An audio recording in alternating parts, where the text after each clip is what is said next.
The email notification appeared on my screen at 11:47 p.m. on a Tuesday, and I almost did not see it. I had been working late again, which was not unusual. The office was quiet in the way it only ever was after everyone else had gone home. The hum of the ventilation system was steady and low, like something breathing in its sleep. The message was from my mother. "Nadia, your brother's fiancée comes from a very prominent family. We are having an engagement dinner on Saturday. It would be better if you did not come. We do not want anyone asking awkward questions about what you do. Just stay home. We will celebrate with you separately another time." I read it twice. Then I turned my phone face down on the desk and went back to work. A few minutes later, I typed a one-word reply. Okay. I left the office just after midnight. I drove home in my 7-year-old Civic, parked in the underground garage, and went upstairs. It was nearly 1 a.m. I sat at the kitchen island and ate slowly, staring out at the Toronto skyline.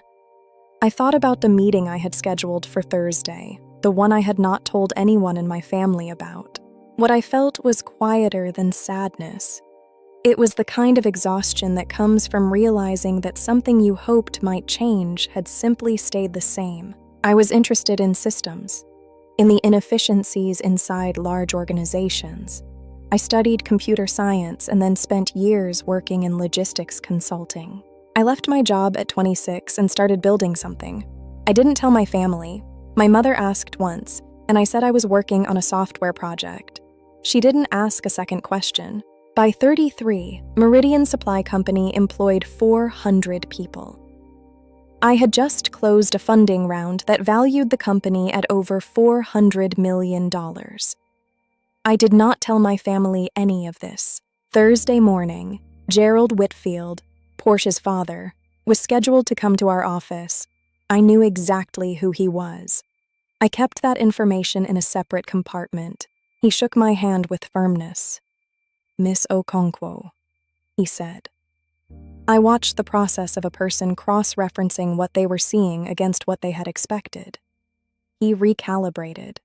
I simply began. That evening, my mother sent another message. "I heard you had an important meeting today. Why didn't you tell me?" I turned the phone over in my hand, then set it face down. What I felt was relief. Not because they finally knew, but because I no longer needed them to. That may be the quietest kind of freedom there is. Some forms of recognition arrive too late to change anything essential. The stillness of finally knowing that what I had built could stand. That is the weight of what goes unsaid.